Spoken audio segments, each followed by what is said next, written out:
And yeah, he was getting a tad judgy about the performers who didn't have such worries. Most of the groups in the singing competition came from big colleges or universities and were comprised of a couple of guys who could sing halfway decent and some wannabes who showed up for free cookies and alumni connections. With his wide shoulders and thick waist, it looked like Farmer Boy definitely got more than his fair share of cookies. He's the one I was telling you about, the killer bass and vocal percussionist. She was on a mission to replace their current vocal percussionist, Keith, who was the weak link in their group.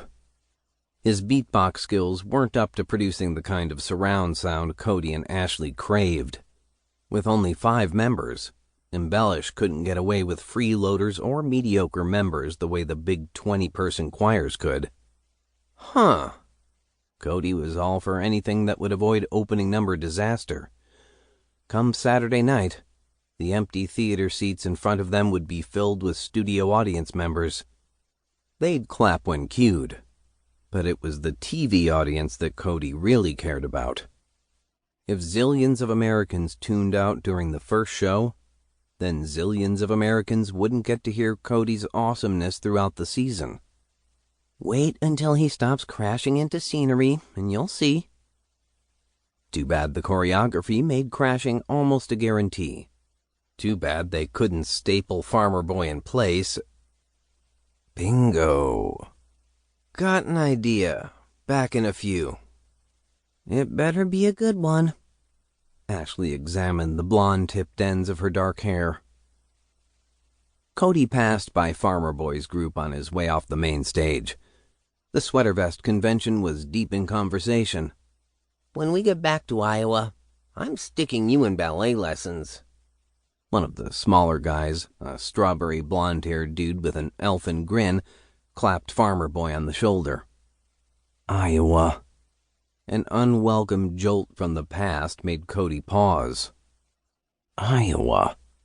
It figured the Farmer Boy was from the one state Cody never wanted to deal with again. Cody strode over to the wings where Dane, the director's assistant, was conferring with a bunch of techs. The area right off the stage was a jumble of TV equipment, set pieces, and red-shirted techs waiting for orders.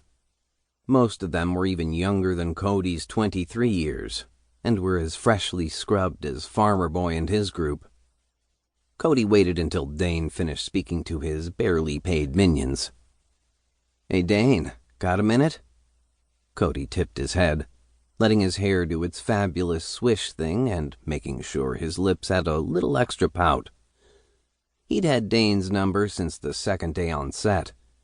Dane was most definitely gay, as evidenced by his boyfriend in New York and his appreciation for Cody's mouth here in L.A.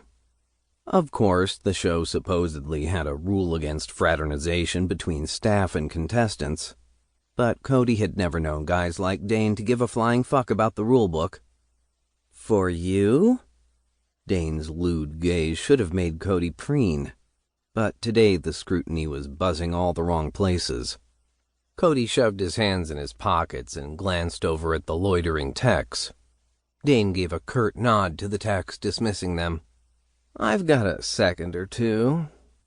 What if you had the rhythm section of all the bands already in place for the first shot? Maybe sitting on speakers like they're waiting for a party to start? Then they don't have to worry about the dance steps." Cody jerked his head in the direction of the disaster-prone group. He didn't want to be rude and point. Farmer Boy didn't need another reason to blush. Although, if one were into the freshly scrubbed look, he was a bit cute, with his pink cheeks. "That's not a bad idea." Dane stroked his carefully manicured goatee. He had a penchant for tight gray shirts, stovepipe jeans, and black chucks. A hipster slightly past his prime. But his age and experience meant he could make things happen for guys like Cody. Not that Cody was a whore or anything, but in this industry, every connection counted. And so did a guy's ability to make use of all his talents. One either played the game or one went hungry. Another wannabe musician on the streets.